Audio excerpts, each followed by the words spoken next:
Today, I'm sharing 40 Dollar Tree decor DIYs packed with budget-friendly inspiration. These projects are some of my favorite creations from the past year, and I hope they inspire your next DIY. So let's get started. For this project, I'll be making a beautiful wall hook, and I'll be using 2 of Dollar Tree's bamboo cutting boards and this decorative metallic wall hook from Dollar Tree. These come with 2 black screws, which you will find in the back. It's very pretty, shabby chic, and lightly distressed. I'm going to glue the 2 boards together so that it's one thick piece. So I apply some Tite Bond Quick and Thick multi-surface glue on one of the boards, and then I place the other board on top. I make sure the sides are flush, and then I clamp it and let it dry completely before the next step. And I just left that alone overnight. Once it's completely dry, you'll have a really nice solid piece of bamboo wood, and this feels really nice and sturdy. Next, I'm going to place the metallic hook right on top, and I position it where I want it to be placed. There's 2 holes where the screws go in, and so I mark it, and then before I add the screws, I drill in some pilot holes. I just wrapped a piece of tape on the bit so I know how far to drill. The bamboo is quite dense, so this will help make it easier to get those screws in. Since the hook is white, I wanted the screws to blend, so I just dab on a little bit of white paint over the screws to blend it. I'll be placing a couple triangle hangers on the back. Well, you can just use one and position it in the top center. I'm going to be placing 2 on this one. To make sure the triangle hangers are placed evenly, I'll be using this carpenter square to mark precisely. So I turn the hook over with the top part down, and I line the corner with a ruler, and I mark the inner right angle corner. And I mark it on both sides where I'm going to screw in the nails. And this beautiful, modern, and vintage wooden metallic wall hook is done. Whether you use it to hang things on or as a decorative accent for your home, the simple project really turned out beautiful. Okay, for this project, I'll be using this wood board from Dollar Tree, and I'm going to add some color with this water-based stain in the shade Special Walnut. So I'm just using a little cloth to apply the stain. I apply it on top and on the sides, and then once that's on all over, I wipe it down to remove any excess stain. I thought the wood could use some stenciling, so I'm going to be stenciling a beautiful pattern. This stencil pack is from Walmart. It comes with several designs, and I'll be using this one. I really like this pattern. It looks so beautiful on wood. I'll be using white chalk paint. So first, I tape down the stencil right in the center. I just tape it down on the sides. And then I dip my brush in the paint, and I offload any excess paint on a paper towel, and this will help prevent the paint from bleeding underneath the stencil. And then I just apply the paint with a brush going in circular motions. I also like stippling the brush, especially on narrow areas. So just continue applying the paint, making sure to offload or dab out the excess paint on the brush before stenciling. Once I'm done, I remove the stencil before it completely dries. I want to stencil the whole top surface, so I just reposition it to the left, and I'm just trying to match the sides, although I do want a little gap between the stencil. And then I just apply the stencil, making sure to dab out the excess paint before stenciling. Once that's done, I place a stencil on the final side, trying to match the distance.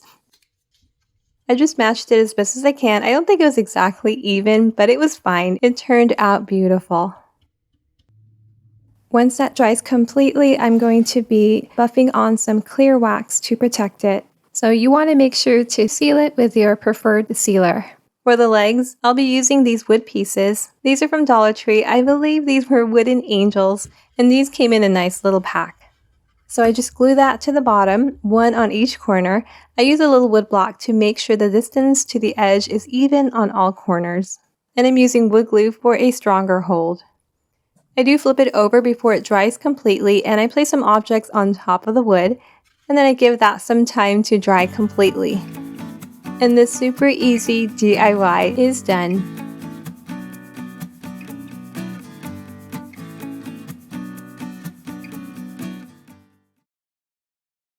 For this project, I'll be making a lantern, and I'll be using 36 blocks. I'll be staining with acrylic paint, apple barrels, territorial beige, and khaki, thinned out with a little bit of water. So I brush that on and then immediately wipe it down with a clean cloth before it dries to remove the excess paint. Now I do apply the paint all over the surface and the sides, except for the ends because that's where I'll be applying glue. So first I'm going to be forming a square with 4 of the blocks. So I just apply a little wood glue on the ends and I form a square. This carpenter square from Dollar Tree really helps. I always love using this, especially when I'm working with these blocks. Now I make 2 sets of the square, and then I'm going to take 4 more blocks and glue them right on the unpainted ends, and I add that on both of the squares.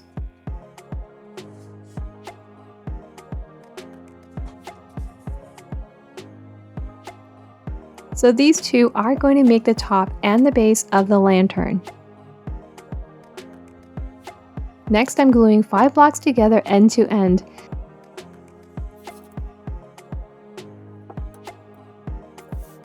Now I know I'm kind of speeding through this, but after I glue them together, I do hold them together for a few minutes to give the wood time to bond. But with that said, this glue does dry really fast compared to some of my other favorite wood glues. And I love the little nozzle on this one, especially when you're working with these little blocks. To assemble, I'm going to be gluing the blocks of 5 vertically on those unpainted ends. So I put some glue on an end and then I take the glue blocks and holding it vertically, I attach the end of that one on the end with glue.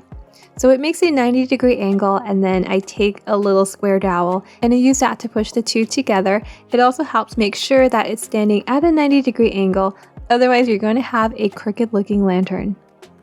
And I do the same thing on all 4 sides.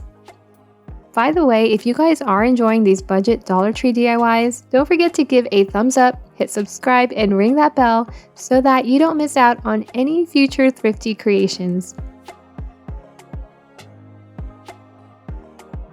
Okay, I give the blocks a little time to bond, and then I flip it over, and then on that square piece, which is going to be the base, I apply some glue on those unstained ends. And then I very carefully match up the 2 pieces together so that now I have a top and a bottom. You can place some candles inside or a little faux plant. That Dollar Tree glass plate candle holder also fits nicely inside. It's so simple and stunning. I'll be making a tier tray, and so I headed to the dinnerware aisle at Dollar Tree, and I'll be using these beautiful turquoise swirl stoneware. I picked up a dinner plate, a side plate, and a bowl for this DIY project. For glue, you'll want to use a strong glue like E6000 for a permanent hold, but for something temporary, you can also use hot glue, which will give just enough stability for a short-term display, and you can easily take it apart later. Now, before we dive into the project, I first wanted to share some options and ideas with what you can do with these dishes. So first, you can turn the bowl over and place a side dish on top, and this makes a little nice tray for jewelry or a little planter or for a dessert table. You can also turn the bowl upward, which gives it a different look. You can do the same thing with a larger plate. I think this is such a pretty little tray that can be used again in so many ways. You can also incorporate some candlesticks, which gives it an elegant and stylish look. Dollar Tree has some really nice ones, and so I'll be using some of their glass taper candle holders. And you can leave them as is, but I'm going to paint these, and I'm using linen from Folk Art. So first I'm just wiping it down with some rubbing alcohol to remove any grease. Now you can also spray paint these or prime them with a spray paint primer, or you can add some baking soda to the mixture, and that helps the paint to adhere better and it keeps it in place. I'm using a round sponge brush, and that really helps to minimize streaks and it covers it faster. And then I just seal it. I like to use Krylon spray sealer. And so other options, you can attach the side plate on top of the candle holder, and that gives it a nice elegant appearance. Attach the candle holder on top of the side plate, and then attach the bowl right on top. And this is such a chic and stylish jewelry stand. I will be making a 3-tier tray, and so again, for a permanent hold, use a strong glue like E6000, but you can also use a combination of both. And so to glue, I flip the side plate over, and then I add some glue on the rim of the candlestick, and I attach that in the center of the smaller plate. And you really can position a candlestick whichever way you like. And then I add some glue on the other end of the candlestick, and I place that right in the center of the plate. Okay, continuing on to my 3-tier tray, I attach another candlestick right on top in the center of the smaller plate. I apply some glue on the candlestick and place the bowl right on top of that. Now your stylish 3-tier tray is ready to be used. Use it for jewelry or for decorating or for displaying succulents or greenery. It's stylish and functional. Okay, so out of all the new Dollar Tree peel and stick wallpaper that I got, this one is definitely my absolute favorite. It even has a beautiful metallic shimmer, and I really regret only getting one. Now, I know I wanted to use most of it, if not all of the wallpaper. It was so pretty, and I really didn't want to cut it up. So at the Dollar Tree Plus section, I picked up one of their large fall trays. I was definitely loving the size. Now, it does say it's food safe, which is nice, but the fall design really wasn't my favorite, which was fine because I was planning on covering it up with a peel and stick wallpaper. And that also gives me the option to change it up from time to time. Now the wallpaper covers the surface of the tray lengthwise, but it's about 1/4 of an inch short on the width. So I'm going to paint the surface of the tray, really focusing on the edges. The tray is a little off-white, and so I do try my best to color match. I just added a few drops of gray and beige to white, and it was actually almost a perfect match. Now, just to make sure the pattern underneath doesn't show through, I do also paint the entire surface, just a thin layer to mute it down, because I did notice that on some of the other wallpapers, especially in the areas that were white, it was a little transparent. And once it dries, I just peel back a few inches of the backing paper, and then I just line it up on one side, and then I slowly peel back the bottom paper while smoothing down the wallpaper. And then I just crease the excess on the end, and then I trim it with a craft knife. And that's pretty much it for this one. It's super quick and simple. You can definitely switch out the wallpaper if you want to switch it up. But for now, I really love the pattern on this one.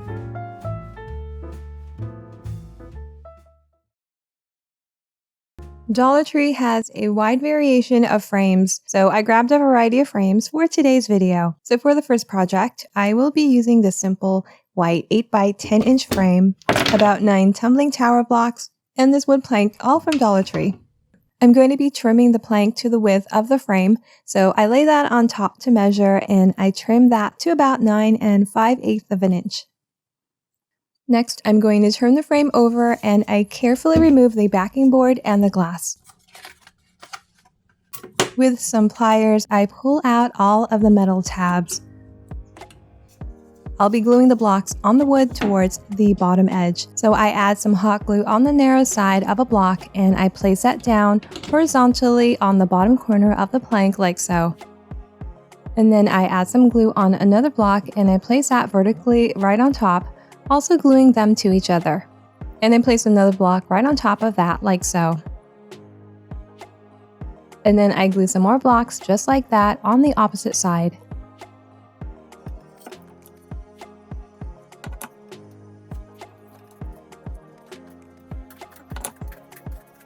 Next, I'm just gluing more blocks on the bottom edge, gluing them on the wood and to each other.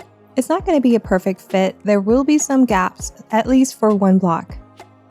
But everything else, I make sure to connect them to each other. I'll be painting the wood and the blocks white. I'm just using Apple Barrel's white acrylic paint. And I just brush that on all over the front and the sides. But you know, you can paint this any color or even stain it. It would make a nice contrast to the white frame. Next, I'll be using some giant craft sticks. These are about 10 inches, and I get these at Walmart. I'm going to trim them so that they fit nicely in the back of the frame where the backing board and glass usually sit. So I mark that, and I just use scissors to trim them down. I want the wood to be a nice contrast. I'm going to stain them with this gel stain in the shade Walnut from Decor. So I brush that on and then I wipe it down. I'll be using hot glue to glue the craft sticks on the frame, but for the strongest hold, because of the material of the frame, I definitely recommend using a stronger glue like E6000, otherwise it can pop off. So I'm just placing them on the back of the frame and positioning them, spacing them out evenly. And once I have them where I want them to be, I glue them down. Now I ended up using 6 craft sticks, but if you want a tighter fit, you can add one more. So here's how the frame is looking. I really love the contrast. And finally, I apply some glue on the blocks and then I place that on the front of the frame, making sure it's flush on the bottom. I'm going to have this stand, but you can also attach some jute cord in the back if you want it to hang. Now you can add some stenciling on the front, add some wording, but I wanted to keep this one simple, just like that. Add some flowers and greenery and the simple DIY is done. I'll be making a basket tray. I'll be using this raffia grass skirt from Dollar Tree. Now this is just raffia, so if you already have some raffia on hand, then you can definitely just go with that. The raffia is attached to a jute string. There's a little knot on the end of it, so I just snip that off and then I slide out the raffia. There's a little kind of a knot in the center of each strand. So to remove it, I just gently pull each end. I'll be braiding this with 3 on each strand to add some thickness to the braid, but you can definitely do more. While I'm braiding, I'll be continuing to glue the raffia at the end to create a long braided rope. So to braid, I tape down at the top 3 strands of 3 and I do a very loose braid. I do start out with a tighter braid at first, as you can see, but I thought it was just a bit too thin, so I did loosen it up a bit. Now when I ran out of raffia, I instead just glued the strands individually with a school glue and that just blended together nicely. So I just keep continuing to braid the raffia. I did end up using most of it, but I do leave 12 of them aside, which I'll be using to make the handles of the tray. For the base of the tray, I'll be using this wood round from Dollar Tree. I'll be gluing the braided raffia on top, so first I need to mark the center, and that will be my starting point. I just put some hot glue in the center of the wood round, and I place the end of the braided raffia on top, and then I just wind the raffia rope going in a circle. I also make sure to add hot glue underneath the raffia as I'm going. Now as I'm winding it around and looking at it, I think it would have also looked really nice if I added more per strand, maybe 6 to 8 for a thicker and tighter braid. But with that said, I am loving how this is looking so far. Now I don't want to glue this all the way to the edge just yet. I do make sure to leave about an inch or so of the wood exposed. As far as the 12 strands I set aside, I go ahead and braid them with 4 strands on each, making it a bit tighter than before, and this will make the handles. I glue one end of that on the wood, and then I determine how long I want the handles to be, and then I glue the other side of the handles down. And then I glue the other handle on the opposite side, making sure it's cut to the same size. Once the handles are on, I just continue gluing down the braided rope until it reaches the end.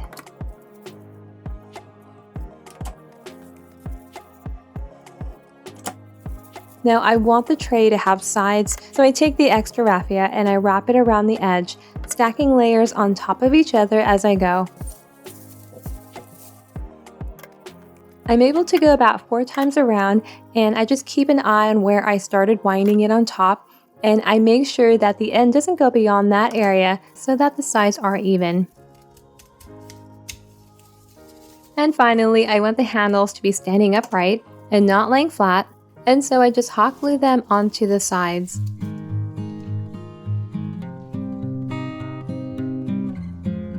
And there you have it. You can place a little faux plant or greenery or a cute candle arrangement. I love how this turned out.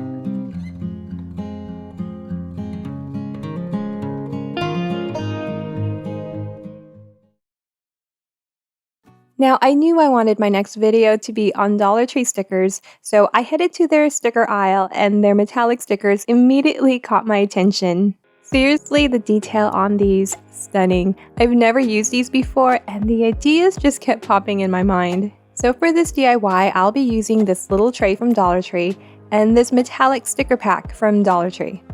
So the first thing I'm going to do is pick out one of the stickers to place on the long side of the tray. So once I pick one, I carefully peel that off and I place that right in the center. And I make sure to press that down well, especially along the edges. And look how nice that looks already. I'm going to paint this tray, and I'll be using this durable Deco Art paint and sealer in the shade Seaside Blue. So I apply the paint with a brush, and I'll be completely covering the wooden tray with the paint. So I brush that on all over, including the bottom. On the side with the metallic sticker, I just paint right over that several times until it's completely coated. But the trick with these is to make sure it's completely painted over, but not so thick that you fill in and cover up the beautiful details. And so I just use a small brush to delicately remove any excess paint, as well as to get to those hard to reach areas. To get the best coverage, you will want to layer in the paint, allowing it to dry in between before adding another layer. And a heat tool helps to speed up the process. Okay, once that's completely painted and it's dried, I'm going to sand along the sides of the tray. I'm only lightly sanding the edges and corners, avoiding the sticker.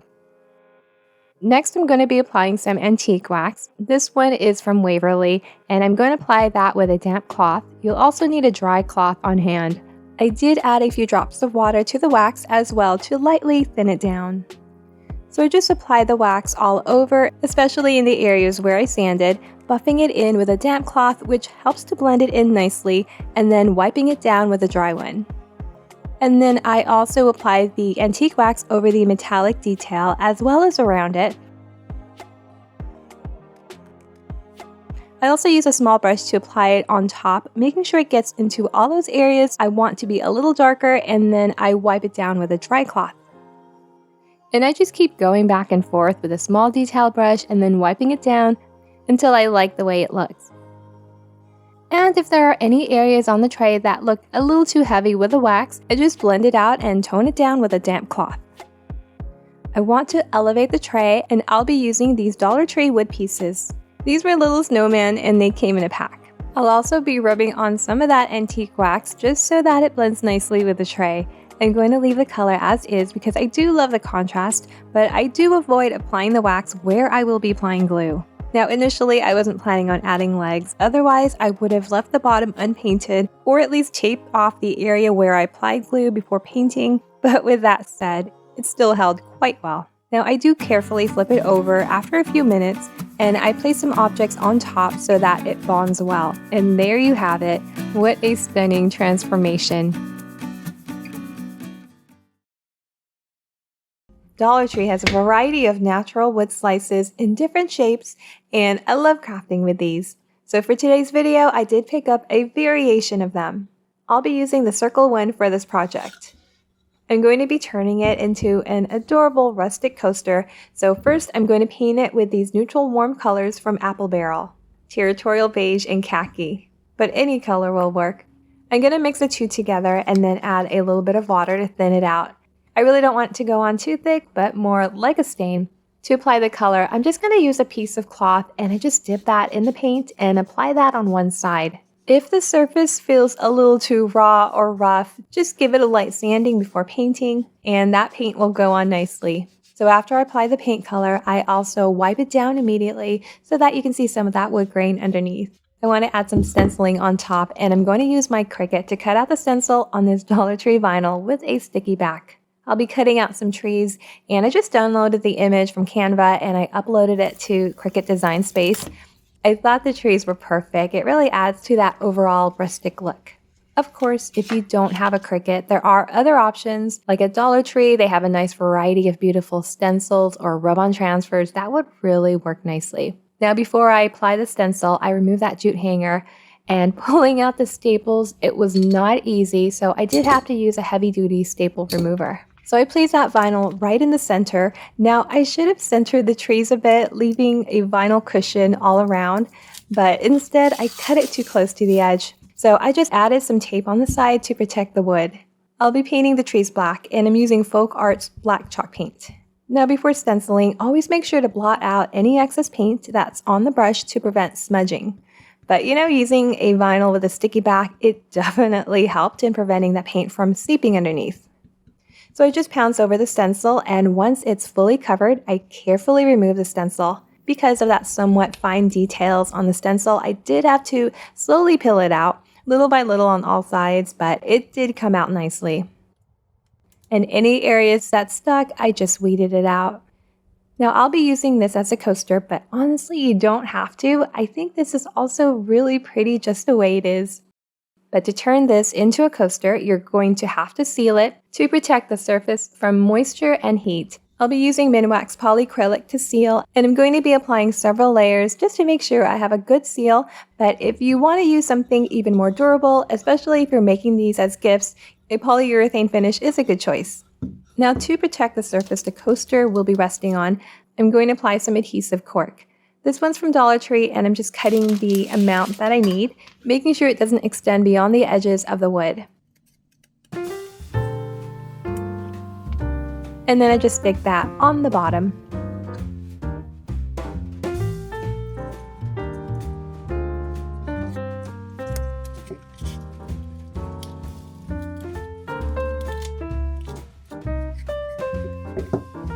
Now, I really loved how this turned out, so I wanted to make another one. This time, I did a little bird on a branch. I also centered the stencil before cutting so that I had some cushion all around. I'm leaving the wood as is, natural. So I just apply the black paint over the stencil, dabbing out the excess paint and applying it in thin layers. This one turned out so beautiful. Once it dries completely, I seal it and then I cut and stick that cork adhesive on the bottom. And this DIY is done. You can really be creative with these. Personalize them to your style, make a whole set with different designs for your home or as a gift. It really turned out beautifully. For the next DIY, I'll be using this 12-inch 1x2 from Dollar Tree and this little woven basket from Dollar Tree as well. I'll be making a simple cross base, so first step is to measure the length that I want. So I'll be trimming this to about 4 3/4 inch and 2 to just about 1 3/4 of an inch. Before staining, I'm going to glue the wood together using Titebond Quick and Thick multi-purpose glue. I've marked the center of the 4 3/4 inch piece, and I'm applying glue to the ends of the smaller pieces, and I adhere that right in the center of the larger one, like so. I want to add a bit of color like a light stain, khaki, and territorial beige from Apple Barrel, then down with some water, and I brush that right onto the wood. I love how these two colors blend to create a really nice, neutral, earthy tan shade, but you can definitely paint the base any color you like. I'm brushing on the paint mixture and then wiping off the excess immediately before it dries. Since it's acrylic paint, it dries pretty quickly. I also lightly sanded the ends so they don't soak up too much of the stain. These raw ends always seem to soak up the most color. And once that dries, you are all done. I really love how adding a simple wooden base elevates the look. It's a great example of how small changes can make a big difference, and that's the approach I've been taking with this channel. For the next DIY, I want to make a large wooden sign, and I'll be using this large decal from Dollar Tree. Now, Dollar Tree does have quite a bit of wooden planks that would fit this decal nicely, but I did have this leftover wood from another project, and I thought it was perfect. I'll be painting this with chalk paint from Art Minds in the shade Oyster. Before painting, I'll be placing some of these Dollar Tree metallic stickers on the wood. Similar to the one on the previous DIY, these have such a beautiful antique look and detail. I'll be using these 4-corner pieces, and I'm just deciding which way I want to place them. Really, it can go either way. And then I just carefully peel out the stickers, positioning them evenly in the corners. I make sure to press down firmly for a strong bond, especially on the edges, just to give it a tight seal. They actually have good stickiness on the back. The stickers are quite firm and dense, so you can really press down hard without breaking them. I decided to add another sticker on the top middle area, so I'm using one of the stickers from the prior DIY. I'm using the third from the top, which I thought fit nicely. So far, I'm loving the way it's looking, and now it's time to paint. So I'm using the chalk paint that I mentioned earlier from Art Minds in the shade Oyster. Chalk paint really does give good coverage, but you can use any paint or color you prefer. It doesn't necessarily have to be chalk paint. You can use regular acrylic paint, and that works just as well. I brush on the paint, making sure to fully cover the metallic stickers. I also use a little brush to go over some of those details on the stickers in case it went on too thick. I don't want to fill those details in. Then I take a sanding sheet and lightly sand the edges of the wood. I just want to give it a very light distressing and just go over the sides. And that's pretty much the only area I focus on. I leave everything else intact.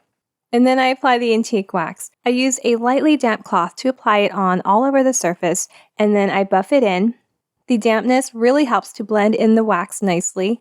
Any area that's too dark or heavy, I can easily tone it down on the cleaner side of the damp cloth.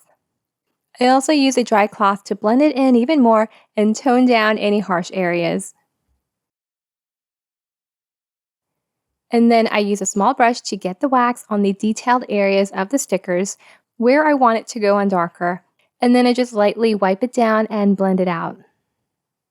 I do the same process on all the corner stickers until I like the way it looks. I definitely darkened and applied more of the wax around the perimeter of the stickers, and I love the way that looked. It gave it a beautiful vintage appearance. Now this wood board was looking so stunning at this point that honestly, I started having second thoughts about applying that Dollar Tree decal. I wanted the wording to look clean, and I really didn't want that clear sticker part around the words. So I did consider designing some wordings on my Cricut, but I did like the large decal, and I figured if later at some point I didn't like it or I wanted to change it up, I could later peel it off. Now applying the decal is easy. I first tape down one side of it onto the board just so that it doesn't move around, and then on the other side, I carefully peel out a few inches of that white backing paper. I even bend it back to crease it, and then I rip it off. And then from there, I lay that sticky side of the decal down, and then I carefully remove the rest of the white backing paper while sticking down the decal, smoothing it out as I peel out that bottom layer. And that just helps to make sure that the decal goes on straight with no bubbles, especially since I'm not using any transfer tape. You will definitely want to seal this project to protect the decal and keep it intact. You can also use Mod Podge as well. That's also a great sealer for craft projects. You can lean it against a wall or add some hanging hardware on the back, or you can even just attach some jute cord on the back. But this DIY is done, and I really love the way it turned out. For the next DIY, I'll be using these Dollar Tree rectangle wood slice. These are about 9 inches in length, and I'm going to be making a beautiful rustic riser. I'll be using this 1-inch square dowel. I get these at Home Depot, and I'm going to trim that so that I have 2 to just a little over 3 inches. But another option that will still work if you want to keep it simple, you can use 4 tumbling tower blocks, glue 2 pieces together, and no cutting required. I'll also be using 4 of these wooden cubes from Dollar Tree. Now it's important that they're all equal in height or else you'll have an uneven riser. So I'm just sorting out 4 that are equal. I'm going to remove that jute hanger. The staples are on there pretty good, so I had to use a very strong staple remover to pry it out. Next I'm going to attach the base. So I have the bottom facing up, and I'm going to add some glue on one side of that cut square dowel. And I place that close to the edge. Not all the way, I do leave a little space, about 1/2 inch. I glue the other end, just making sure it's placed about the same distance from the end as the other one. I'm using Type-On multi-surface glue, but you can also use hot glue. I just like that extra repositioning time. I'm going to glue the cubes on top of the square wood close to the ends. This just gives it a little more height, and it's a nice little detail to the base.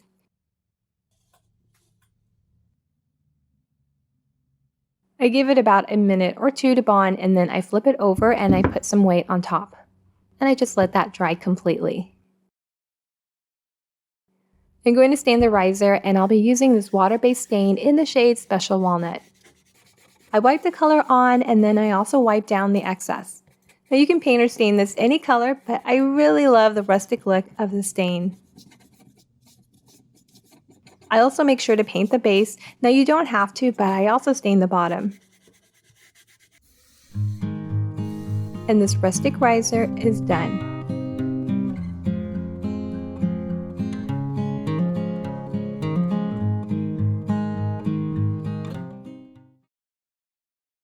For this project, I'll be using 4 of these 9 by 11 inch gold frames from Dollar Tree. Now I love that they individually wrap most of the frames at Dollar Tree, but once I remove the wrapping, there were still some scratches on it. So I'm just removing the backing board and the frame on all of the glass. I'll be placing them back, so I just put them to the side for now. I'll be gluing the frames together just like this, which I could have also done first, but before I do that, I'm going to brush this folk art metallic paint in the shade Antique Gold over the frames. I didn't really like the current gold shade, and I wanted it to have more of an antique gold finish. I also go over that black inner border to tone it down and match.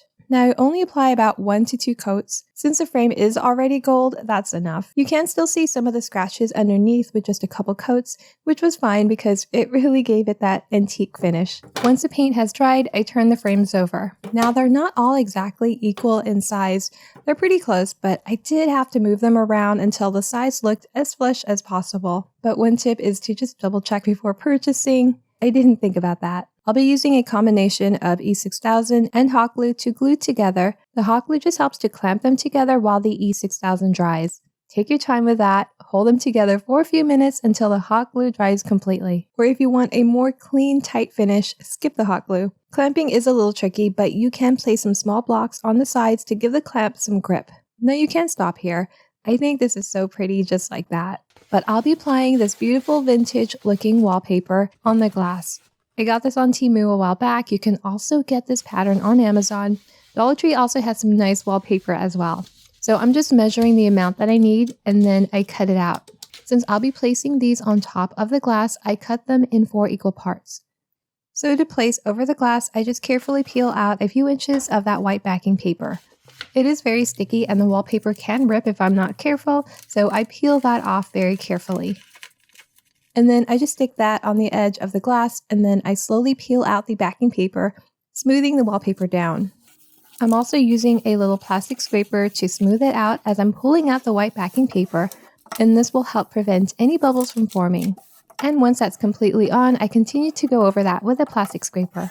I get these at Dollar Tree. They're very similar to the Cricut one, but at a fraction of the cost. So I just continue applying the wallpaper to the remaining of the glass until all 4 are completely covered. Now these plastic frames are a bit flimsy, and since I'm going to be applying the glass back, I wanted to add some more support. I'll be gluing these bamboo sticks on the joints. I get these on Amazon and I'll be using a combination of hot glue and E6000 to glue them in place. Once I apply the glue, I hold the bamboo sticks down for about a minute to give that hot glue some time to dry and harden. I also use a square dowel to hold it down evenly while it dries. And then I just place the glass with the wallpaper back on the frames, as well as the backing board, and then I just push down those metal tabs to secure it in place. Hey, if you're enjoying this video so far, can you make sure to give it a thumbs up? Make sure to subscribe if you haven't already. Your support is so appreciated. I would also love to hear your thoughts in the comments below about what DIY projects you'd like to see in the future. And with that, we are done, and it really came together beautifully.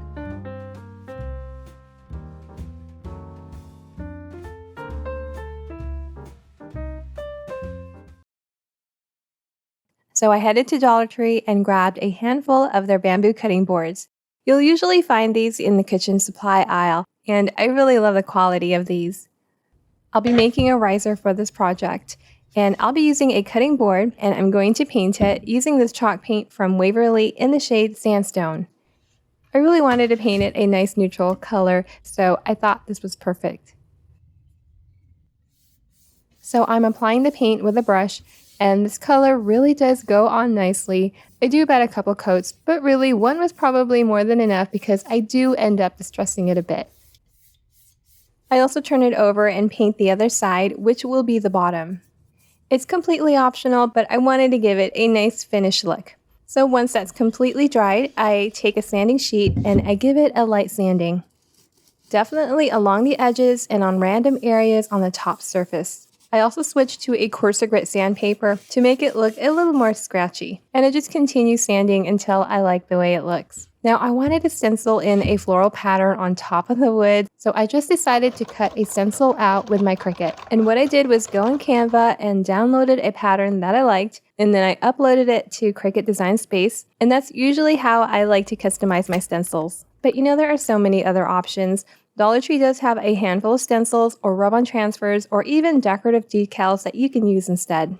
So once my stencil is ready to go, I just use some Dollar Tree transfer tape to place the stencil vinyl on the wood. I place that on one end all the way to the edge, and I'll be using white acrylic paint from Apple Barrel over the stencil. So after I dip my brush on the paint, I dab out the excess before pouncing it over the stencil. It's always best to apply it in light layers to prevent any smudging. Of course, the sticky vinyl also helps. Now, I don't want the stencil to go on too bold or opaque. I want it to look a little faded, so I do apply it lightly in some areas and a little darker in others.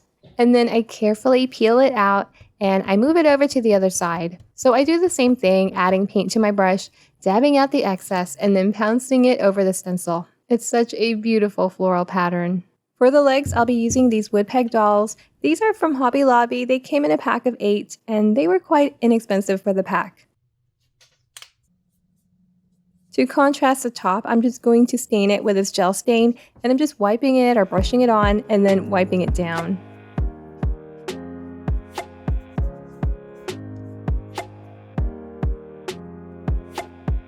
And then I turn it over and glue the legs on the corners. I really like how the wood stain looks against the sandstone floral top. I let it dry completely and then I seal it. I'll be using some clear wax from Waverly. So I apply that with a wax paintbrush all over the top surface as well as the legs. Now I always like to let things that I stencil dry overnight before I apply the wax just to make sure nothing gets smudged. And once the wax has completely dry, I do buff it down just a bit. With wax, the more that you buff, the more sheen you'll get. And this beautiful riser is done.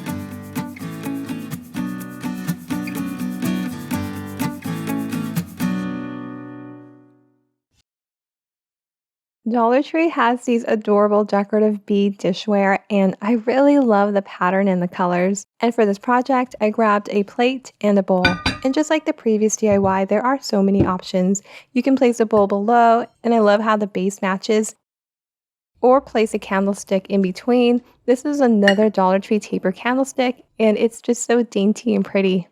But for this project, I wanted to add some wood elements to it. I'll be using a couple of these 1x2 inch wood from Dollar Tree. I'll be making a wood base and I'll be gluing these two pieces into a cross. And so I mark the length of the plate and I add a little more above that just to give some cushion. Now you'll actually need a total of 3 1x2s, and here are the measurements that I trim them to. To assemble, I lay the wood pieces flat and I glue the 2 4 5/8 pieces towards the center sides of the 10-inch piece to form a cross. I'm using Titebond quick and thick glue for this project. For the smaller pieces, I'll be gluing them upright on the ends of the cross. So I'm just adding a little bit of glue on the smaller pieces. You can also apply it on the 4 ends of the cross first and then attach the smaller pieces. You do have a little time before the glue dries completely. So once that's assembled, I let that dry. Now aside from painting or staining, this is pretty much done and you can definitely leave it as is. But you know, I thought this would look even better with a little elevation and height. So I had a few options with what I already had on hand. The first was this round 5-inch pine wood. Now I really like the way this looked, especially with the plate on top. But you know, I had this whole other plan for it already, which you'll see in a minute. Instead, I decided to go with this hexagon shaped wood from Dollar Tree, which I already had. And you know what? It looked just as awesome on top. So I just apply some glue to attach them together and I make sure it's centered. Now for part 2 of this project, I'll be making a base for the bowl. So for that, I'll be using the 5-inch round pine wood and 4 tumbling tower blocks. Okay, so all I'll be doing for this simple base is glue the blocks equally spaced out all around. I just add a little bit of glue on the block and then I just attach that onto the sides of the wood round. And this wood round is just a perfect size for the bowl. Once the bases have completely dried, I give them a light sanding to remove any glue in the joints that may have seeped out. I'll be staining them and I'll be using this gel stain from Decor in the shade Walnut. So I'm using a brush to apply the color. Now even though I did lightly sand over the hexagon, the color did go on a bit spotty in some areas. I don't know, maybe it was some sticky residue or some grease left behind, but whatever it was, I did go back to try to correct it. I tried sanding it a bit and then restaining it just so it blended better.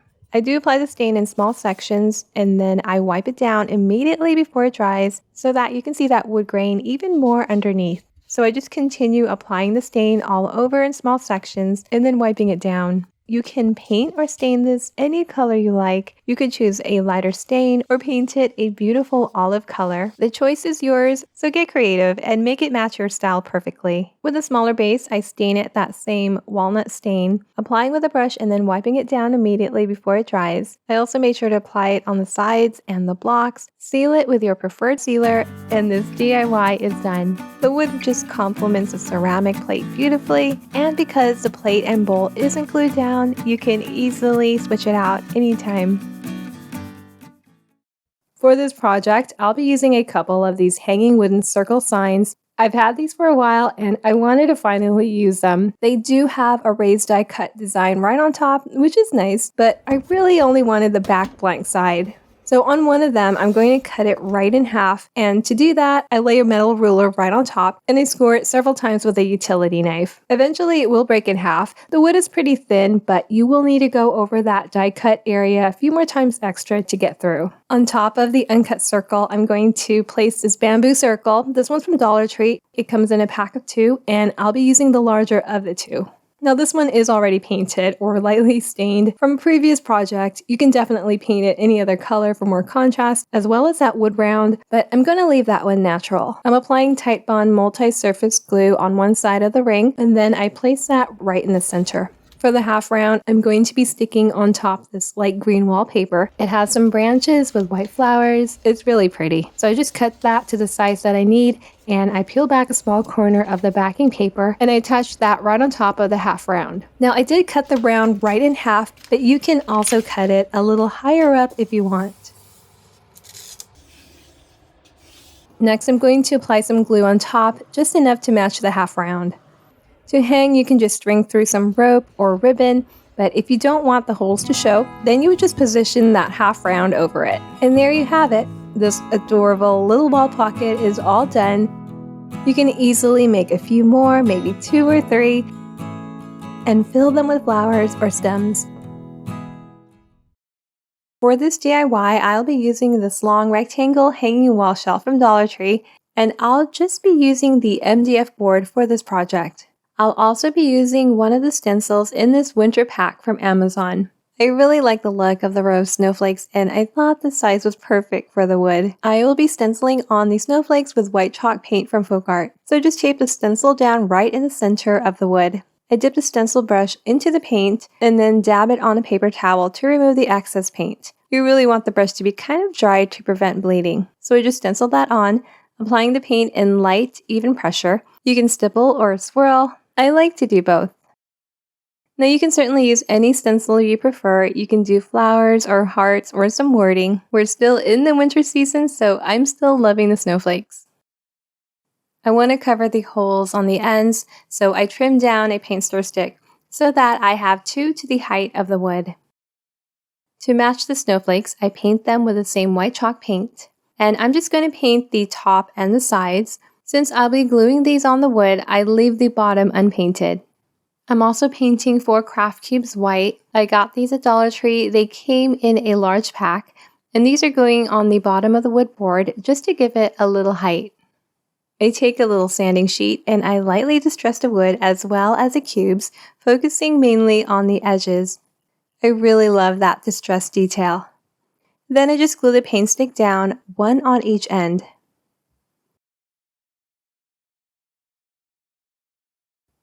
And then I turn it over and glue the craft cubes on the corners.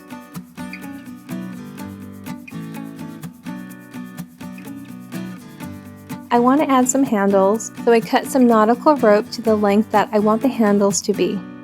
To clean up the ends and make it look more polished, I wrap some jute string around them, no more than an inch. And then I just run it through a candle lighter to remove any fibers sticking out. I hot glue the handles on each end, and this DIY is done.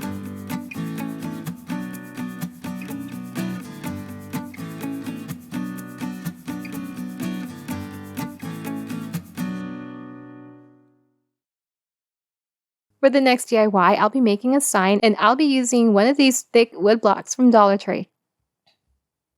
I'll also be applying one of these metallic stickers from Dollar Tree, and I'll be painting this one white.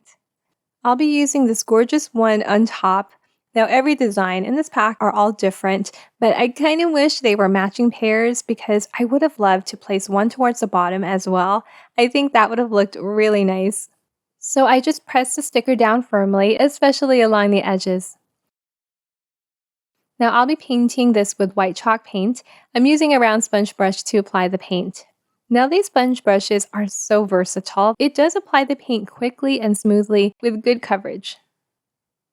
So just make sure to completely cover the metallic sticker.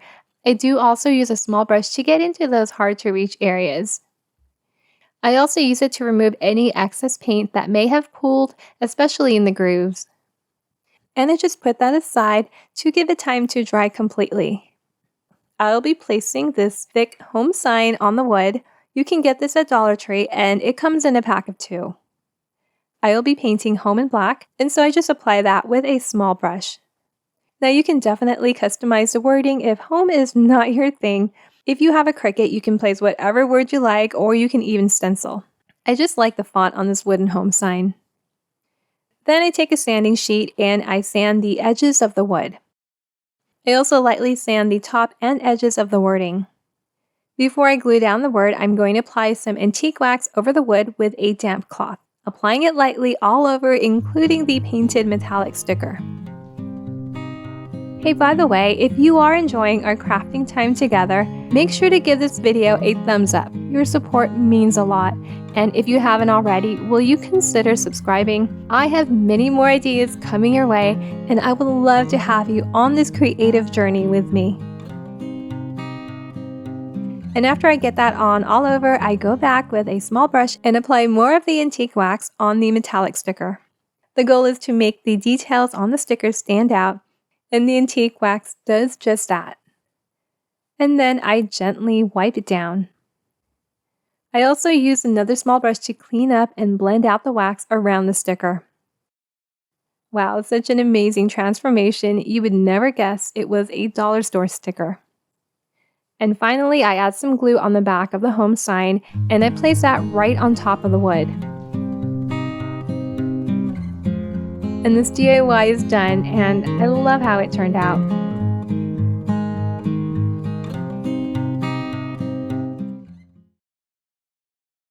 For the next project, I'll be making a little lantern, and I'll be using 4 of these brown 4x6" frames from Dollar Tree. These have a nice textured pattern on the frames, which is really nice. So first, I'm going to turn the frames over and remove the backing board and the glass. And then I'm going to pull out all of the metal tabs. Now, one tip to make sure you don't damage or crack the frame, which I've done several times in the past, is to make sure you're pulling the tabs out horizontally, and it usually comes out nice and clean. Next, I'm going to glue the frames together to form a rectangle. I'm using E6000. So I apply a strip of glue on the inner side of the frame, and then I stand it up, and then I attach another frame to that so that it forms an L. I do add some tape around it to hold it together so that it doesn't fall apart while I'm gluing the rest of the frames. And then I add some more glue to another frame, and I attach that to the standing frame. I probably should have attached it to the other frame instead to make it easier, because I ended up having to wedge in that final frame with glue on its sides, and then clamp it or tape it up until it's completely dried. So for the base, honestly, I was just going to trim some craft sticks and slide them into the slots on the bottom and leave the top open and call it a day. And you can definitely just stop there and be done. But you know, I had some extra Dollar Tree wood blocks from a prior project I wasn't using anymore. There's even some hot glue remnants on one side, but because it was just hot glue and not wood glue, it was really easy for me to scrape out. I'll be painting the wood with this apple barrel acrylic paint in the shade Territorial Beige. I added just a little bit of water to thin it out a bit, and I brush the paint on that, and then I wipe out the excess before it dries completely. Now these will make the base and the cover of the lantern, and you can really paint it any color to complement the frame, which I will be leaving as is. For the lid or cover, I'll be adding these trimmed 1x2" wood and a tumbling tower block, both from Dollar Tree. And so I paint them to match. I do avoid the areas where I will be applying glue. So I apply glue on the larger piece, and I place that right in the center, and then I glue the tower block, applying glue on one of the sides, and I place that on top in the center of the trimmed wood. For the base, I flip it to the side that I want for the bottom, and I apply E6000 all around the top. You can also do a hot glue combo as well. And then I flip it over and place that right in the center of the bottom wood piece. Now for the lid, I wanted to make sure it doesn't slide out, so I glued some tumbling tower blocks. And I did place the lid on top, centered it and marked it so that I knew how far out to place the blocks. Initially, I was going to place 4 blocks, and you can, but I thought 2 was just enough. And this adorable lantern DIY is done. I'm so glad that I added the wood base and top, and I couldn't be more happy with the way it turned out.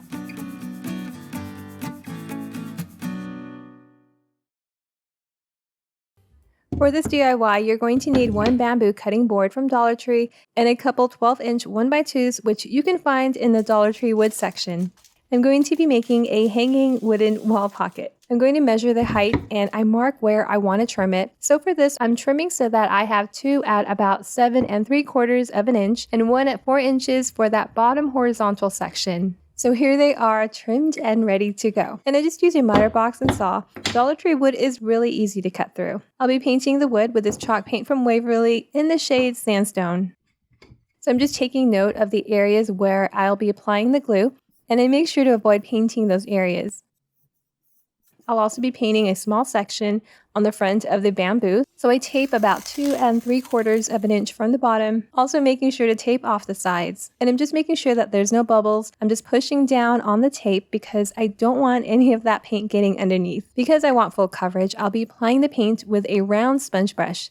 For the first layer, I start by brushing or dragging the sponge brush downward away from the tape. After that, I just start pouncing the brush all over, still being extra careful around that taped area, applying light coats, and just pouncing very lightly as well. So far, no streaks, and it's going on evenly. I also make sure to paint the sides.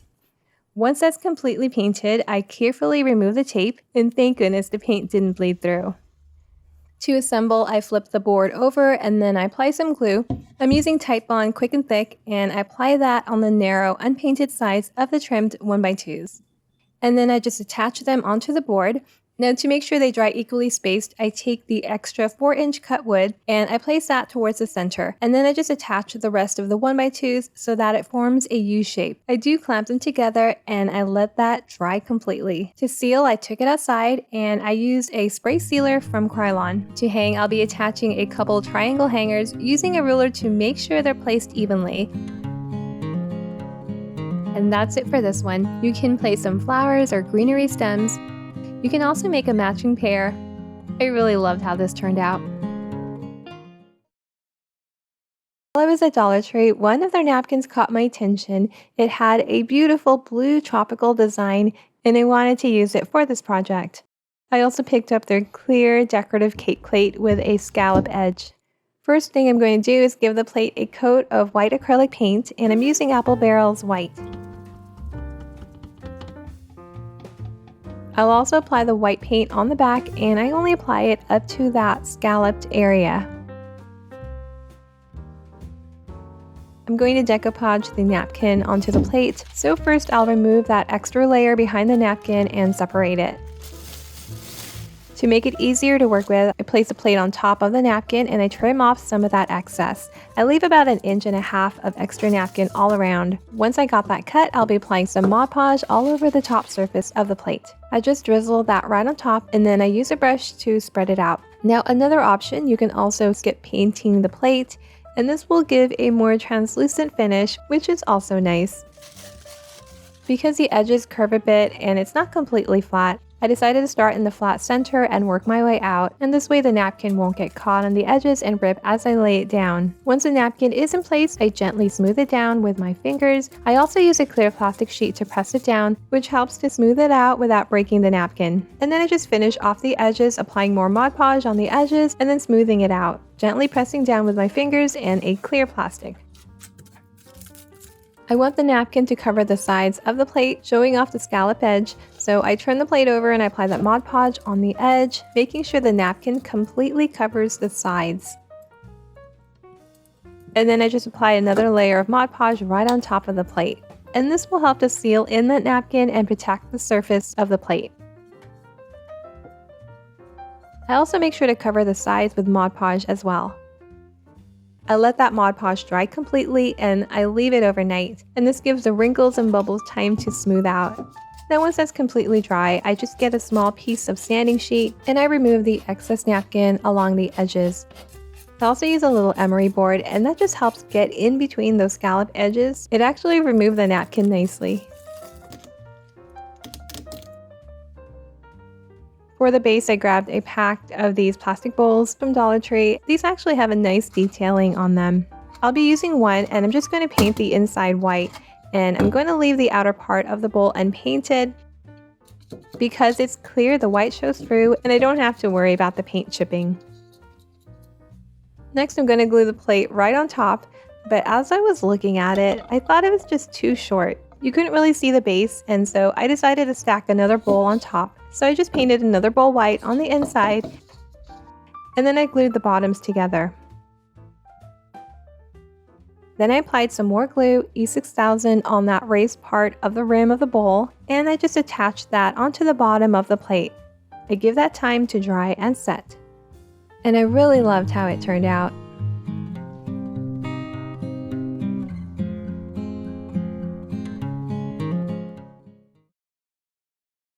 Alright, now that we've got our creative juices flowing, let's see what else we can create with these baskets. For the next DIY, I'll be using this cream colored woven basket, and this one is slightly bigger than the ones I previously used. I'll also be using some nautical rope from Dollar Tree as well, and I'm going to make this basket even bigger.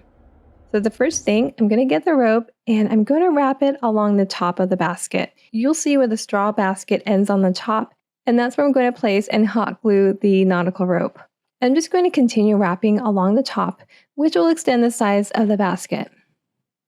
So I'm just working in sections, applying some glue and adhering the nautical rope on top. Now, I really love doing this simple hack. It's super easy, but it adds such a nice detail. Now, I'm just using one of these Dollar Tree nautical ropes, but you can definitely add another one if you want it to be even larger. It blends nicely, and you have a pretty sturdy base because of that woven basket right under.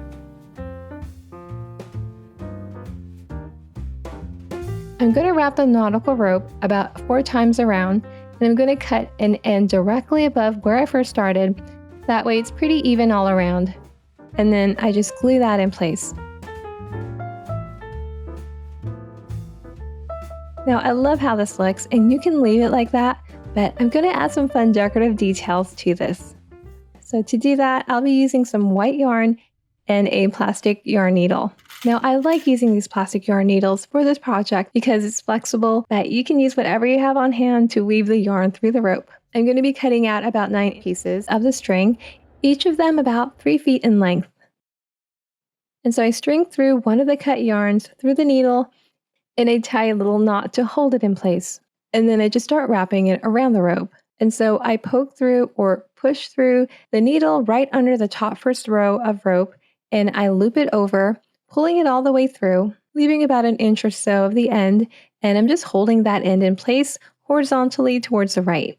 You can dab some glue if you want, but I'm just going to be wrapping the yarn around it, and that will hold it in place. So I just continue looping that yarn over that first row of rope, and I do that 4 times. Then I move on to looping the yarn over 2 rows, and I do that 4 times as well.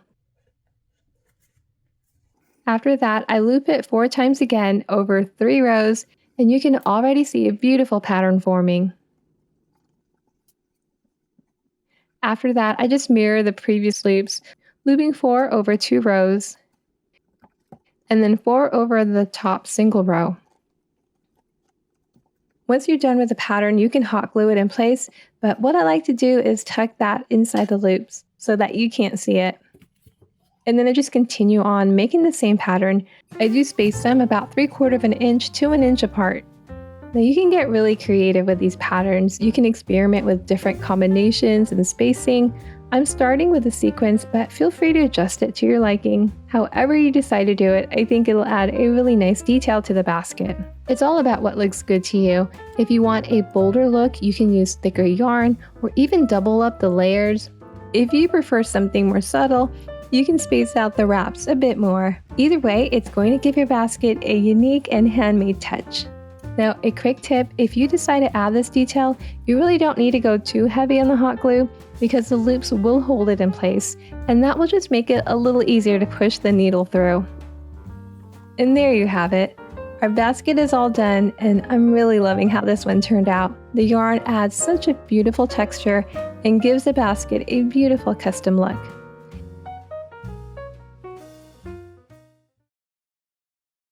For the next project, I'll be making a little riser tray, and I'll be using this wooden beaded frame from Dollar Tree. Now, I like the beaded detail, I just wish they were all full beads in shape. A few didn't look quite fully formed. I'll also be using one of these square planks from Dollar Tree, which came in a pack. I'll be painting the frame and the wood, but before I do that, I remove the backing board and the glass. I also pull out all the metal tabs. Next, I paint the square wood in the shade Territorial Beige from Apple Barrel, but you can paint or stain this any color you like.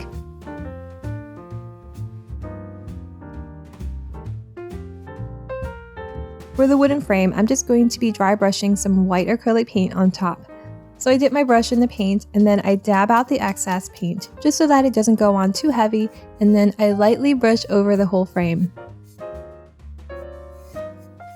I'm just going over it lightly. I don't want to paint the whole frame white because I want most of the wood to be seen. And I also make sure to paint the sides. So here is how it's looking so far. To glue the square wood, I turn the frame over and then I add some glue on the inner edge of the frame. I'm using Titebond multi-surface glue and I place the wood right in the center.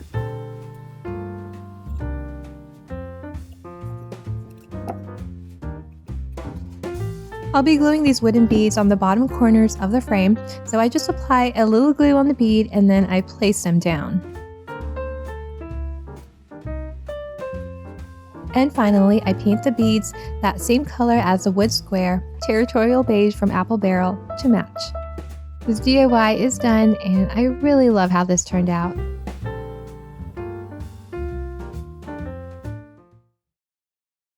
For this project, I'll be using the square wooden tray from Dollar Tree. I love the detailed sides.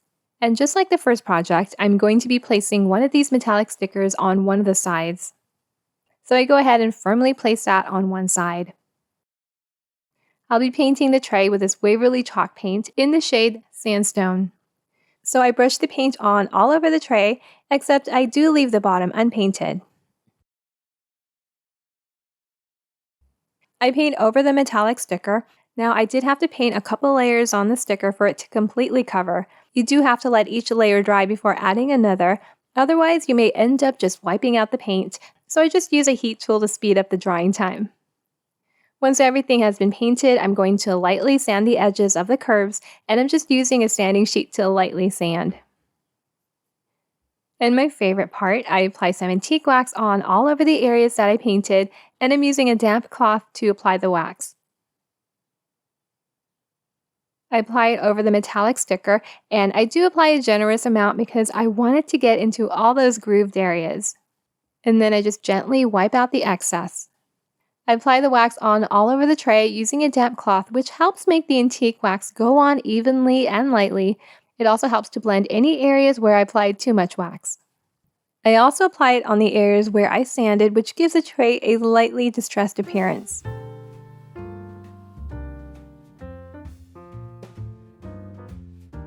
I'm going to be gluing this white pillar candle pedestal from Dollar Tree onto the bottom of the tray.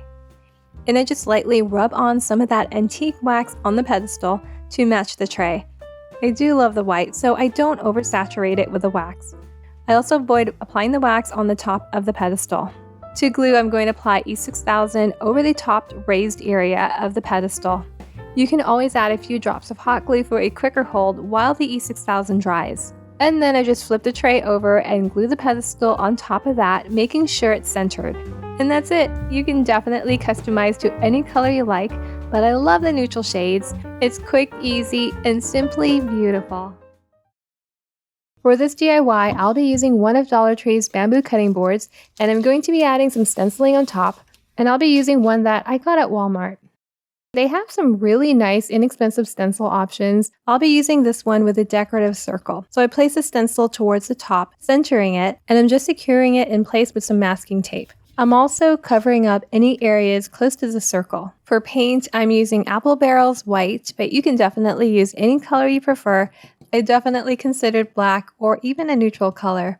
So I'm just pouncing over the stencil with a stencil brush, and I just go over it a couple times, and after that I carefully remove the stencil. I wanted to add some wording in the center, and since this is going to be a little cookbook, tablet, or phone stand for the kitchen, I thought I would stencil in the word recipe in the center. And I just cut a stencil out on my Cricut using a Dollar Tree vinyl. But you can definitely customize it and put any word or phrase that will fit. So here's how it's looking so far. I like it. It's very clean and simple. I'll be using this 1x2 inch wood from Dollar Tree from a previous project, as well as a paint stir stick. I'll be trimming both to the width of the board, so about 6 inches. To match the stenciling, I'll be painting the wood white, but before I do that, to make it easier, I glue the 1x2 and the paint stick together.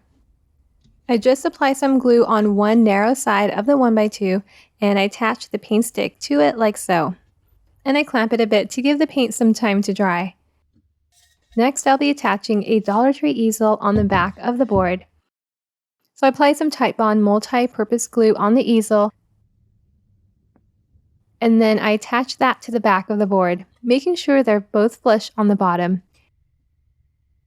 Next, I stand it up, and then I pull the easel stand back, which will reposition the easel. It lifts it up just a bit so that the board rests or leans nicely on it, and you can clamp it to make sure it bonds nicely.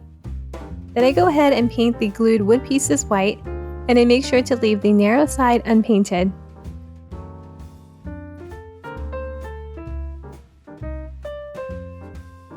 Then I apply some glue on that unpainted side, and I attach that towards the bottom of the board. And finally, to seal it, you can definitely use your preferred sealer. For this one, I'm using a spray sealer from Krylon. It definitely makes an adorable, customizable gift. And I think this turned out so beautiful and simple.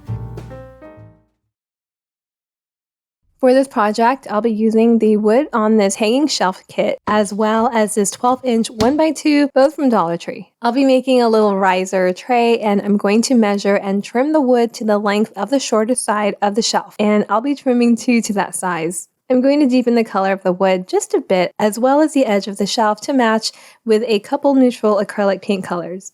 I'm mixing together khaki and territorial beige from Apple Barrel, thinned out with some water so that it goes on like a stain. If you're enjoying this video so far and want to see more projects like these, please let me know by giving it a thumbs up, and make sure to subscribe if you haven't already. On top of the wood shelf, I'm going to be adhering this pretty peel and stick paper from Dollar Tree. I really love the pattern on this one. So I'm going to measure, mark, and cut out about 5.5 inches from the shorter side of the paper. Now I do want some of the surface on the ends of the wood shelf to show, because that's where I'll be gluing down the wood blocks. And so I go ahead and remove some of that backing paper, and then I stick the wallpaper right in the center of the wood shelf. And then I just continue to remove that backing paper while smoothing out the wallpaper to remove or prevent any bubbles. And then I just trim out the excess with a craft knife. Next, I'm going to glue down the trim blocks, and so I apply some glue on one wide side of a block, and I'm using Titebond multi-surface glue. And I place that down towards the edge. I do the same thing with the other wood block, applying glue and placing it down on the opposite end. So this side is done, and I'm really loving how it's looking. But you know, when I turned it over, I thought this would look really nice if I made it double-sided, and I still had some wallpaper left over from the previous project, which was more than enough to cover the surface.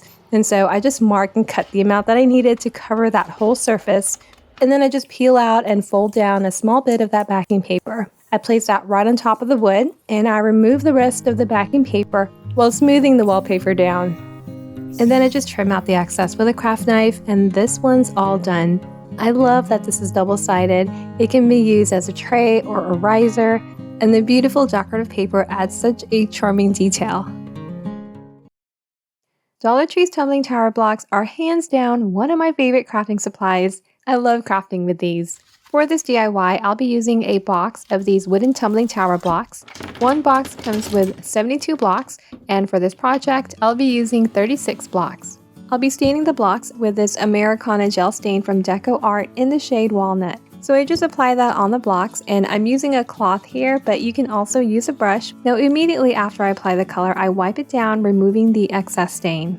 Now for these blocks, I'm applying the stain on one wide side. This is the only surface that's going to be seen. Also, I'll be applying glue all over the sides, so I want to make sure I don't get glue on those areas and just keep it bare. Now because I'll be using wood glue, I always prefer to stain the wood first. Glue tends to seep out between the joints, and once that dries, it's really difficult for the wood to absorb the stain.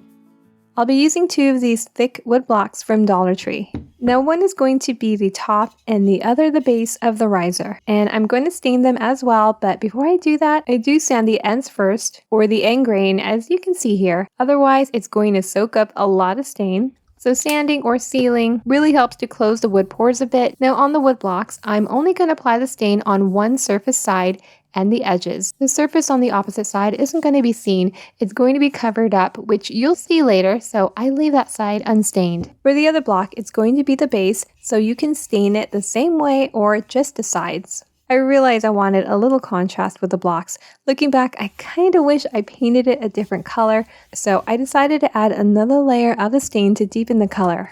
I'm going to be gluing the blocks together, but before I do that, I turn them all over so that when I glue them together, the blocks will look nice and flush when I turn it over. I'm gluing the blocks together side by side, and I'm using wood glue from Dollar Tree. So I'm just going to continue to glue the blocks together until I have 11, and I make 2 sets.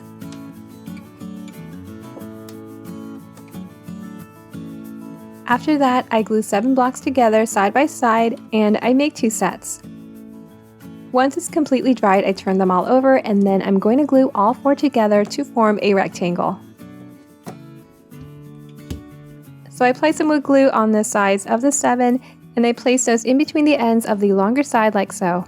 And I just make sure that the corners are at a 90-degree angle. Now I did clamp it with some painter's tape on the sides while it dried. And once that's completely dried, I'm going to touch up the unstained area. The tumbling block rectangle is going to be placed in between the wood boards, and the blocks are slightly smaller than the boards, so I'll be applying a little bit of stain on the outer edge of the wood board. I make sure not to take it too far in, so I'm still gluing bare wood to bare wood. And then I touch up the blocks that didn't get stained. Finally, I apply some glue on the ends of the blocks, and I flip it over and I place that on top of a wood board, and I just make sure that it's centered.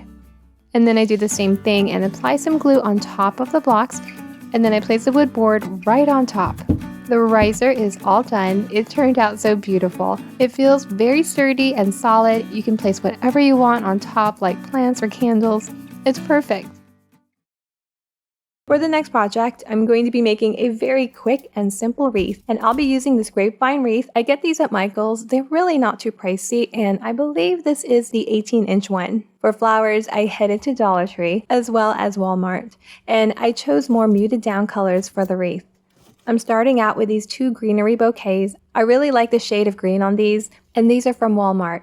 I'm going to slightly bend them to go with the curve of the wreath, and I'm going to position them opposite each other. I'm just tucking it in. I'm not using hot glue only because I'm always reusing the wreath for other projects, and the grapevine wreath is so tightly dense, so it holds pretty well. Next up are these lavender bunch from Dollar Tree. These are so pretty, and I position them right on top of the greenery, tucking them into the wreath. I do make sure to leave a little space in the center. I'll be placing 3 flowers in the center, 2 ivory and 1 peach. These are also from Dollar Tree, and these I do secure with a little hot glue.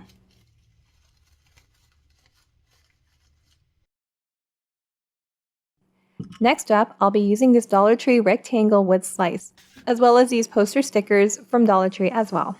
I'll be spelling out the word hello, but before I peel and stick them, I'm going to distress it a bit. And all I'm doing is just getting a little sanding sheet and lightly going over the letters. That will scratch it up, letting that white underneath show through. And then you just want to lightly wipe it down to remove any black dust. I started out with the middle letter L and I placed that right in the center, and then I just worked my way out, peeling the letters out and then sticking them on the wood. The stickiness in the back isn't really strong, so you're going to need to seal it in place once you're done placing the letters. Next, I'm going to secure it right in the center of the wreath. I do remove that jute string hanger, but you can leave that on and find a place to hook it on the wreath directly as well. I just rest it on the wreath and then I put a little hot glue to hold it in place. And this simple wreath DIY is done, and I love the way it turned out.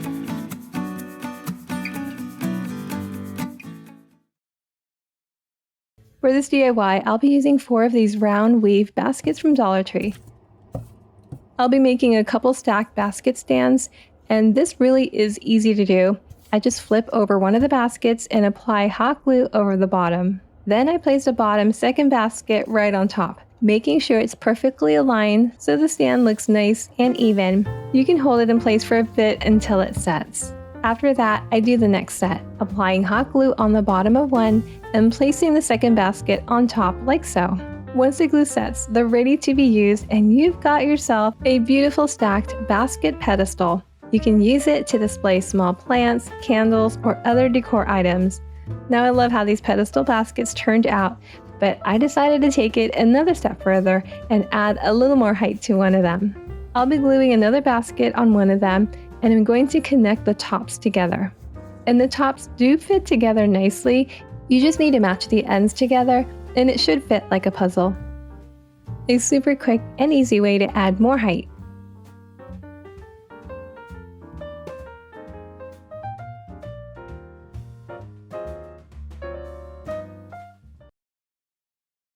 Dollar Tree's new peel and stick wallpaper designs are absolutely gorgeous. When I first saw them, I grabbed a bunch and I couldn't wait to start crafting with them. For the first project, I'll be using this blue and white butterfly pattern wallpaper. I'll be making a decorative sign, and I'll also be using this black frame from Dollar Tree. They do have a variety of frames, so you can choose whichever you prefer. I'm going to cover the frame surface with the paper, so I lay the frame on top and I traced around the frame. It's a little more than I need, which I will trim off later. It's definitely better to have too much than too little. To stick the wallpaper, I peel back a small amount of the backing paper and I line one edge, and then I slowly peel out the rest of the backing paper while smoothing down the wallpaper to remove any bubbles. And then I just crease the edges with the excess paper and I trim the excess with a craft knife. I still had some paper left over and I wanted to use it up, so I'm going to cover this hexagon mirror from Dollar Tree with it. I thought the black frame was a perfect match to the other frame. So I trace a mirror onto the remaining paper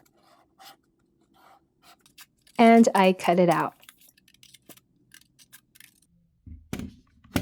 Just like the first frame, I peel back a corner of the backing paper and I stick it onto one corner of the mirror. And then I peel off the rest of the backing paper while smoothing down the wallpaper. After that, I crease the edges, and that makes it easier to trim off the excess using a craft knife. So now that's done, I'll be placing some wood words in the center, and these are from Dollar Tree. Each word comes in a pack of 2, and I'll be using one of each. I'll be painting the words black with chalk paint from Folk Art. I thought it would be a nice contrast against the blue and white background, and it also matches the frame. But you know, I think you could paint the words in other colors, and that would look just as beautiful. I also considered painting it white, gold, or even navy, as well as leaving the wood natural. I kind of like that option too, so I glued the black wording down, and this project is done. This DIY is going to be a quick one. I'll be using one of these beaded wood rounds from Dollar Tree and 3 of these wooden dice from Dollar Tree. This came in a pack of 3, which was exactly the amount I needed. Now this already had a nice dark stain, but the color wasn't evenly applied, especially on the beads. So I'm just going to repaint over it with this gorgeous brown metallic paint from Craftsmart. You can definitely paint this whatever color you want. So I brush on the paint and the color goes on so beautifully. and it has a really nice metallic shimmer. Now I make sure the beads get a complete coat of paint.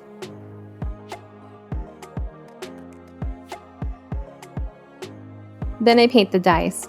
Since I will be gluing this on the bottom of the wood round, I only paint the sides. If possible, I always prefer gluing bare wood to bare wood. So I turn the wood round over, I remove that little plastic sticker, and I apply some glue on the dies and I glue that down. I make sure to space the dice evenly. I also use a taro block to help with the spacing from the edge. Before it dries, I turn it over and I place some objects on top until it dries completely. And the super easy DIY is done, and I really love how it turned out. I'll be using this garden-themed rub-on transfer from Dollar Tree and these canvases, and these came in a pack of 3, which is the exact amount that I need. I'm going to be painting the canvases with these Waverly chalk paint. So the first one I'm going to paint in the shade Celery, and I'm using a round sponge brush to paint because it applies the paint evenly and I can avoid applying multiple layers. I make sure to get closer to the edge, but I do leave the outermost area unpainted since I plan to glue a frame on top. Once I get on that first layer, I just pounce the brush over the canvas and somehow it makes the first layer look even more opaque. For the next canvas, I'm going to paint it in the shade Sandstone. So like the first one, I apply it close to the edge and then pounce the brush to fill in any areas that went on lightly. For the last canvas, I'm going to leave it as is. I'll be making a frame using these Dollar Tree blocks. I'll be using 10 blocks to make a frame, and I just glue the blocks together like so to make a rectangle, with 3 blocks on the longer side and 2 on the shorter. I'm using hot glue since I'm just making a small frame and it's going to be glued onto a canvas.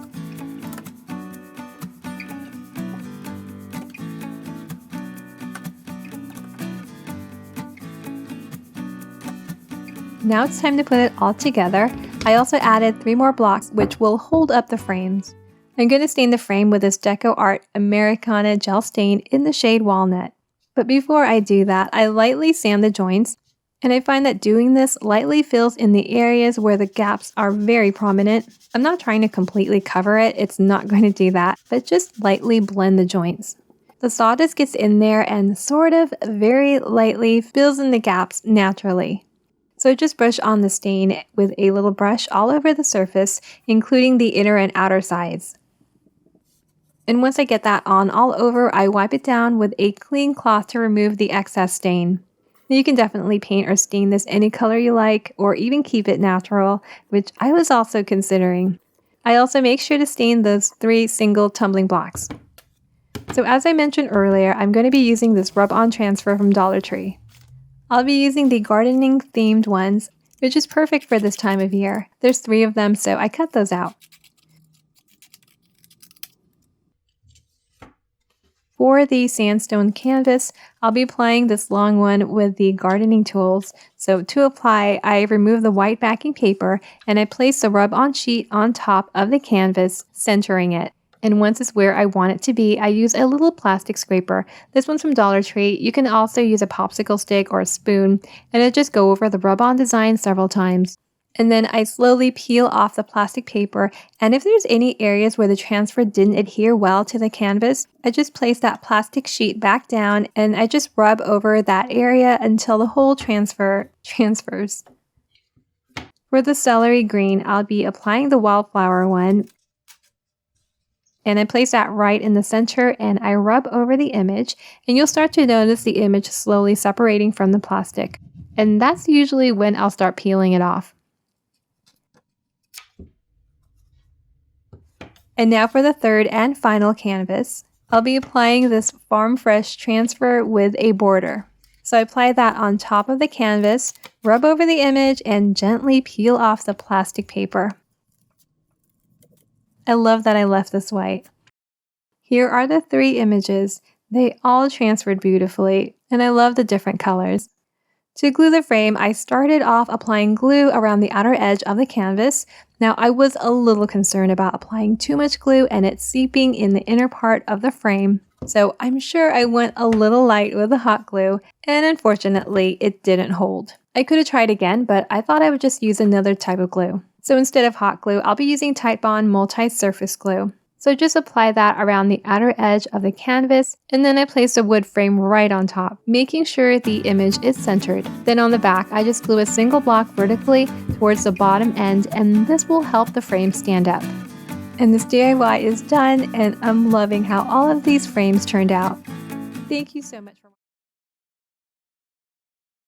Now this next one is going to be a super easy one. No gluing or painting required. Just grab several packs of these small round wood slices. These come in a pack of 3, and I got about 3 packs, but you can get more or less. You can stack several of them at varying heights and place some small pillar candles. These are from Dollar Tree and they fit perfectly. Or you can add some votive candle holders. Or place them in a row directly on a table or on a riser. Place some candles on top for that beautiful rustic ambiance. So these are just a few ideas. I'm sure there are many more ways to use these.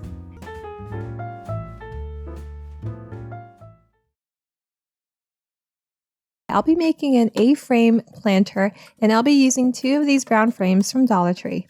It's not real wood, but it does have a wood grain texture, which I liked. First thing I'm going to do is remove the backing board and the glass, and then pull out all of the metal tabs. Next, I'm going to lightly brush over the frame with this grayish white paint. This is some extra sample paint that I had, and I'm just dry brushing the paint on all 4 sides of the frame. I'm not completely painting the frame white, I'm just lightly brushing over the surface to bring out that wood grain. After I do one, I do the other, and just by lightly going over that, you can really see the wood grain, and I like that. I also make sure to paint the sides. Now you can leave it like that, but I'm going to take it a step further, and after giving it a little time to dry, but not completely, I gently go over the frame with a damp cloth. I really love how it's looking. You can see more of the brown frame underneath, and the wood grain pops out even more. So here you can see how both looks, one before wiping and one after, and I really like the after. For this next part, I'll be using some string, and I also trimmed a couple bamboo sticks to about 4.5 inches. You can also use popsicle sticks. I want the sticks to blend with the frame, so first I'm going to paint them with this dark brown color from Hello Hobby. And after that, I brushed some white paint over that very lightly, and I think that looked pretty close to the frame.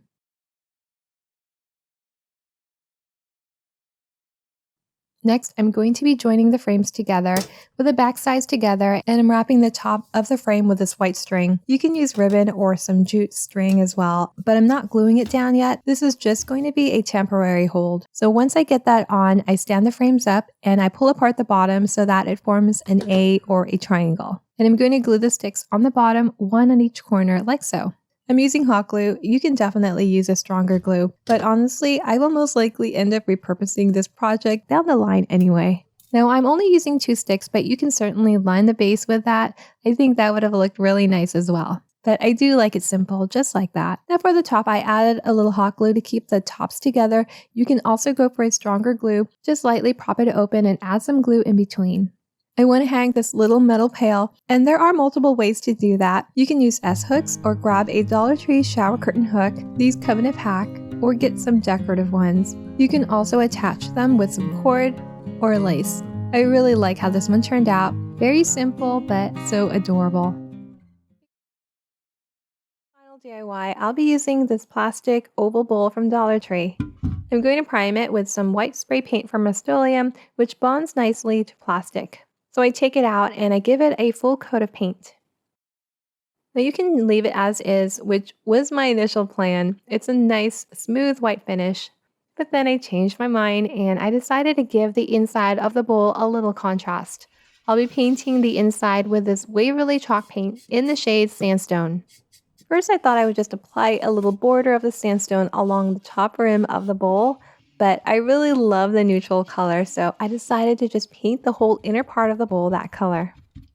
Now you can let some of that white show through, and this will give it a really nice stone kind of look. I also brushed some of that sandstone along the front rim of the bowl just to define that area a little more. And finally, I'm going to add some feet to the bowl. I'll be trimming this 1-inch square dowel. I get these at Home Depot, and I'm going to measure and trim 2 to about 2¼ inch. I'll be staining them with this gel stain in the shade Walnut from Decor. On the bottom of the bowl, there are these 2 small bumper pegs. They're really tiny, but when gluing the legs, I just make sure to position them on the side of the pegs that's closer to the center rather than towards the edges. I'm using E6000 for glue, and that way they stay put. And to protect the surface of the bowl, I give it a final spray with this Krylon spray sealer.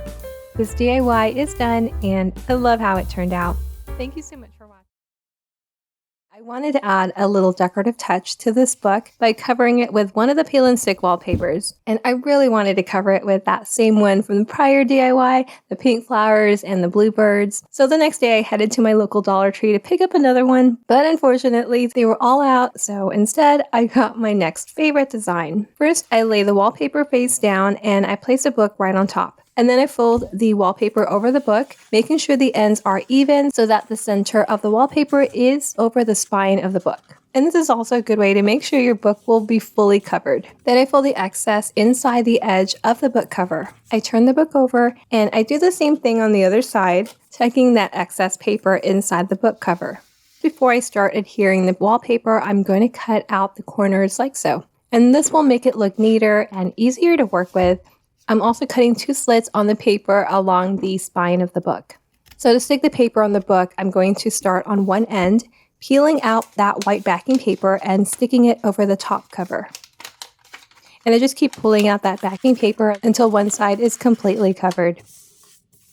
And then I flip the book over and cover the other side, slowly peeling out the backing paper. It does help to crease it down. Just slowly peel it out while smoothing the paper down. And then I just fold in the top and bottom flaps. But before I fold in the side flaps, I cut the corners at an angle, and this will give it a nice clean finish. And then I fold that side flap down and tuck it inside the cover. I repeat this on the other side, cutting the corners at an angle. For the spine, I trim the excess wallpaper so there's just enough to cover it, and then I fold it down. And that finishes it off nicely. Wow, I definitely prefer using a peel and stick over regular paper because it really looks like it's part of the book's original design.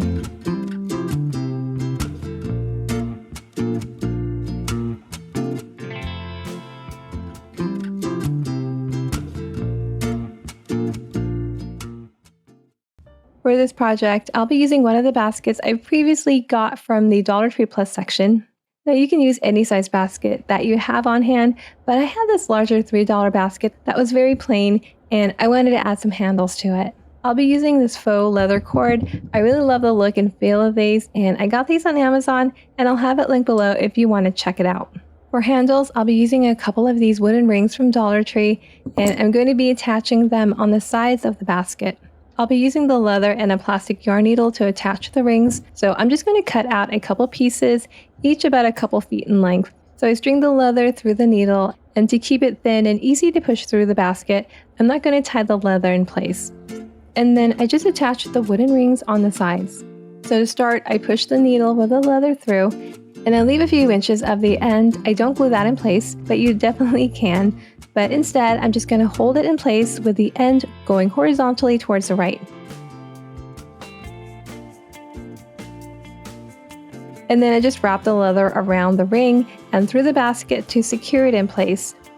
And I just keep looping the leather until I like the length, being careful to not overlap the leather. And then I string that end through the loops so that it's on the left side. And I just tie a knot underneath to secure that. And look how nice and clean that looks. Once that's secured, I turn it over and I attach the other ring on the opposite side. Adding these wooden handles with the leather is a simple detail, but it really enhances the overall look of the basket. It's amazing how a simple addition can make it look more finished and put together.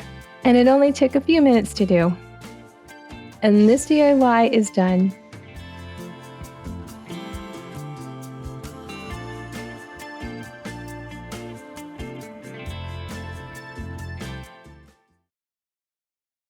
So Dollar Tree has these really adorable 6-inch round woven baskets.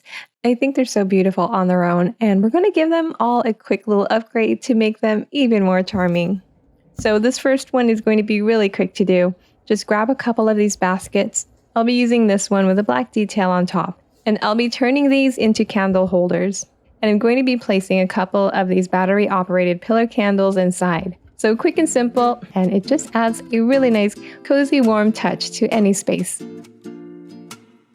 Now, if you want to add a fresh, natural touch to the candle holders and give it a brighter look, you can add some flowers or greenery. I'll be using the baby's breath on this bouquet. This one's from Walmart, and I really like the realistic look of these. And I just plucked the baby's breath from the bouquet, as you can see here. So I'm just going to fill in the basket, placing the baby's breath around the base of the candle. So I'm just filling in that area. Now, if you want it to look more full, you can use a couple of these bouquets or keep it light, but I really love the fresh, simple look of the baby's breath.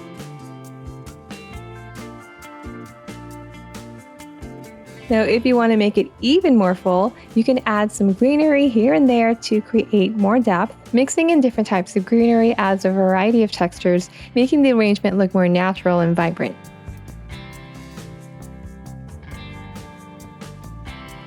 And finally, for some color, you can add in some flowers, and I just tucked those inside the baby's breath and greenery. I pulled all these flowers from different Dollar Tree flower bouquets, and I'm just playing around with them, mixing and matching different colors. I think they all look so pretty together, and the flowers really give it a fresh, lively feel that brightens up the whole piece.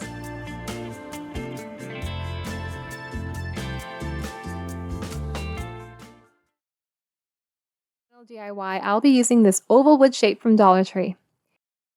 I'll also be using this large flowery sticker. It comes with 2 sheets, and if you put them together, it forms a butterfly. I think the colors are just perfect for spring. First thing I'm going to do is paint the wood shape. I'll be painting it in the shade White from Apple Barrel. With a sponge brush, I apply the color.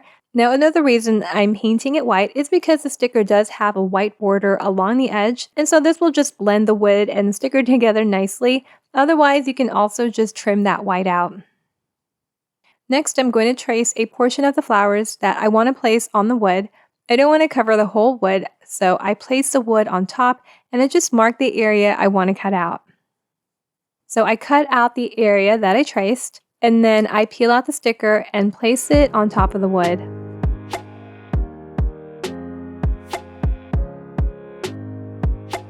To clean up any overhang, I just sand that area down, and that just gives it a nice crisp edge. I also place a few of the single flowers on the wood as well. This is going to be a little riser, so to raise it up, I'm going to trim a 1x2 inch wood for legs, which I got at Dollar Tree. I'm going to paint the wood, and I'm going to mix together khaki and territorial beige, thinned out with a little bit of water. So I brush that on, and then I wipe out the excess. And I'm only applying the color on the wide sides of the wood as well as the ends. I leave the long narrow sides unpainted because I will be applying glue there. And finally, I just glue those trimmed 1x2s right on the bottom, positioning them so that it's not protruding past the oval shape. Seal it with a layer of Mod Podge or whatever sealer you prefer. And this DIY is done. This final project is going to be a quick one. I'll be using one Dollar Tree bamboo cutting board, this 1/2 inch leather strip from Michaels, and some of these metal thumbtacks from Dollar Tree. I will be making a little tray, and I'll be trimming the leather strips to make candles. Now, this was about $3 for a yard with a 50% off coupon from Michaels, so I thought that was a pretty good deal. And I'm cutting out tube to about a little over 7 inches. It really depends on how large you want the handles to be. To glue, I'll be using Titebond's Quick and Thick multi-purpose glue. This is definitely my favorite versatile glue. It bonds strongly and it dries pretty quickly. So I'm going to apply some glue on one end of a leather strip, and then I attach that on one side of the board. I hold it down with some tape so that I can work on the other end of the strip.